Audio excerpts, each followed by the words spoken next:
Hello, hello. This is video number 48 of reading Ego is the Enemy. Ego is the Enemy. Ego is the Enemy. Chalo, let's start. Pride blends the very instrument we need to own in order to succeed. Pride क्या करता है? जो भी चीज़ हमको चाहिए successful बनने के लिए वो उसको ब्लंट बना देता है. ब्लंट मतलब एकदम सुन्न कर देता है, काम का नहीं रखता है. क्या चाहिए अपने को ऐसा? माइंड. तो हमारे माइंड को प्राइड ब्लंट कर देता है. कैसे? Our ability to learn, to adapt, to be flexible, to build relationships, all of this is dulled by pride. Pride क्या करता है? हमारी जो सोचने का शक्ति है, हमारा जो सीखने का शक्ति है, उसको प्राइड डल कर देता है. हमारा अडेप्ट करने का, अपने आसपास एनवायरनमेंट जो है उसके हिसाब से चलने का जो हमारा कैपेबिलिटी है, उसको प्राइड क्या करता है? ब्लंट कर देता है. क्या करता है? पूरा का पूरा डल कर देता है. कि हम लोग बोलते हैं हमारे आसपास जो भी चल रहा है हमको पसंद नहीं है, हम अपने हिसाब से काम करेंगे. ऐसा थोड़ी चलता है. मैं तो इतना अच्छा हूँ, मैं एक्सपर्ट हूँ, मेरी बात सुनो, मेरे हिसाब से काम करो. एडेप्टेशन का क्या हो गया? हमारा डल हो गया. तीसरा चीज़ क्या होता है? Our ability to be flexible is dulled by pride. Pride क्या करता है? हमारे फ्लेक्सिबल होने की एबिलिटी को डल कर देता है.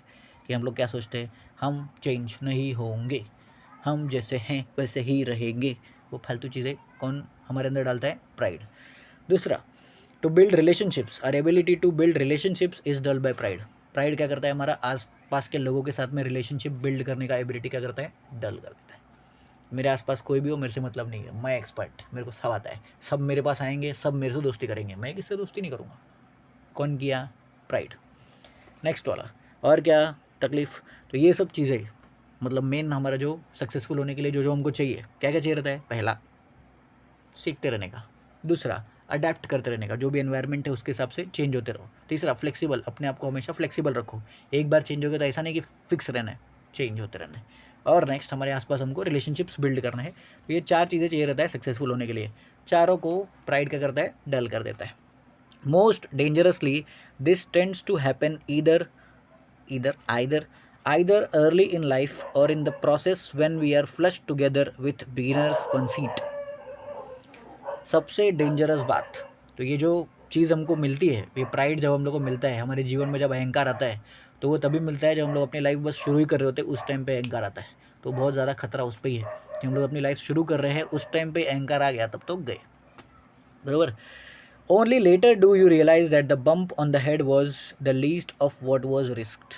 बाद में हमको पता चलता है कि हमारे सर पे जो ये अहंकार सवार था, इसको रिस्क करना सबसे, बोलते ना, सबसे छोटा रिस्क था. पटक से इसको रिस्क लेके हमको छोड़ देना चाहिए था और ये अहंकार छोड़ के हम लोग और आगे जा सकते थे. लेकिन ये कब पता चलता है? बाद में. तो इसके लिए इतना डेंजरस है क्योंकि वो अर्ली हमारे लाइफ में बहुत जल्दी ही हमको अहंकार अगर जकड़ लिया और हमको उसका पता नहीं है तो फिर हम लोग तो फंस जाएंगे. Pride takes a minor accomplishment and makes it feel like a major one. दूसरा खास बात प्राइड का, अहंकार का दूसरा खास बात क्या है? कि it takes a minor accomplishment and projects it and makes it feel like a major one. हमारी ज़िंदगी में हमने बहुत छोटा सा कुछ अचीव किया है, उसको ये प्राइड या अहंकार कैसा दिखाता है कि अरे वाह बहुत बड़ा, बहुत कुछ अचीव कर लिया, इसके बाद तो आपकी ज़िंदगी में कुछ करने की गरज ही नहीं, बैठो आराम से और हमसे अच्छा कोई है नहीं, ऐसा फीलिंग आता है हमको. क्यों आता है? क्योंकि वो प्राइड ने छोटे से अचीवमेंट को बहुत बड़ा दिखा दिया. बराबर. तो ये होता है. आगे, it smiles at our cleverness and genius, as though we have exhibited what was merely a hint of what ought to come. From the start, it drives a wedge between the possessor and reality, subtly and not do subtly changing their perceptions of what something is said and what is isn't. In these strong opinions, only loosely secured by fact or accomplishment, that sends us careering towards delusion or worse. एक बार फिर से पढ़ेंगे. From the start, it drives a wedge between the possessor and reality, and subtly and not so subtly changing their perceptions of what something is and what it isn't. तो शुरुआत से ही pride का खास बात क्या है? प्राइड हमारे दिमाग में क्या चीज़ डालता है कि देखो देखो, हमारे ज़िंदगी में जो कुछ भी हो रहा है वो इतना सा नहीं है, इतना है. हमारा अकम्पलिशमेंट छोटा सा नहीं है, बहुत बड़ा है. तो ये चेंजेस, ये वेज क्या करता है? एक ब्रिज की तरह के बना देता है कि हमारा जो रियलिटी है वो रियलिटी वैसा नहीं रहेगा, कैसा रहेगा जैसा ये ईगो, ये प्राइड हमको बता रहा है, बरोबर। तो ये वो सबसे बड़ा डिल्यूजन है जो प्राइड हमारे दिमाग में क्रिएट करता है, राइट।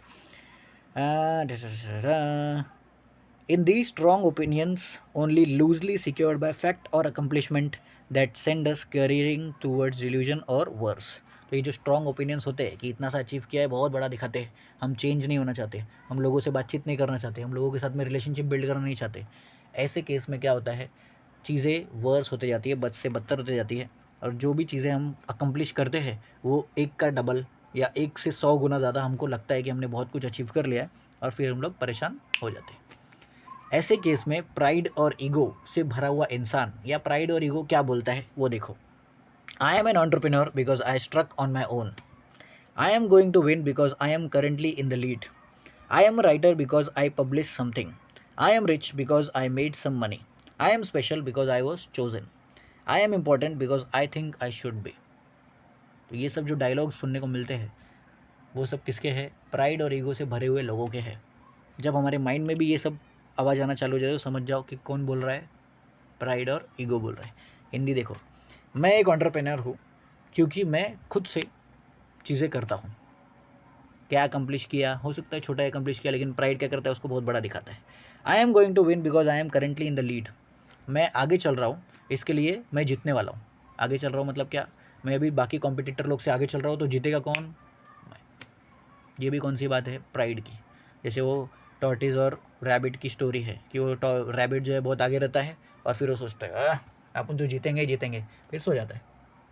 क्यों? क्योंकि उसके अंदर क्या आ गया? प्राइड और ईगो आ गया। तीसरा, I am a writer because I publish something. मैंने बुक लिख के पब्लिश कर दिया, छाप दिया और मार्केट में चले गया, तो मैं क्या बन गया? राइटर बन गया। भले उसको लोगों ने खरीदा कि नहीं खरीदा, लोगों ने उसको पसंद किया कि नहीं किया, वो पता नहीं, लेकिन अगर कोई राइटर ऐसा सोचता है कि मैंने पब्लिश कर दिया मतलब मैं राइटर बन गया, तो मतलब उसके अंदर क्या आ गया? प्राइड और ईगो आ गया।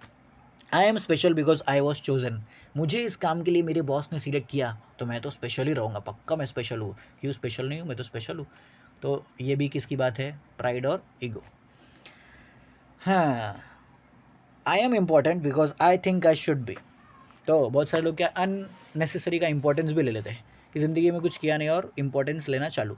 तो ये सब जितनी भी खास बात है, जहाँ पे भी हमको थोड़ा सा अकम्प्लिश करने के बाद ऐसा लगता है कि बहुत ज़्यादा अचीव कर लिया, वो सब समझ जाओ कि अपने अंदर धीरे धीरे क्या आने लगा है? प्राइड आने लगा है। और प्राइड किसका पार्ट है? ईगो का पार्ट है। At one time or another we all indulge this sort of gratifying and label making. कभी ना कभी लाइफ में हम लोग क्या करते हैं? अपने आप को लेबल देते हैं और अपने आप को, जिससे हमको बोलते हैं ना ग्रेटिफिकेशन मिलता है, बरोबर। अपने आप को कुछ ना कुछ लेबल दे देते हैं कि मैं स्पेशल हूँ, मैं एंटरप्रेन्योर हूँ, मैं राइटर हूँ, मैं विनर हूँ, मैं मेहनती हूँ। मेहनत भी नहीं किया लेकिन बहुत मेहनती बोलते हैं, क्योंकि हमको क्या चाहिए होता है? वैलिडेशन चाहिए होता है और ग्रेटिफिकेशन चाहिए होता है कि कोई भी ऐसा नहीं बोल रहा है कि मैं स्पेशल हूँ, तो मैं खुद ही बोल देता हूँ।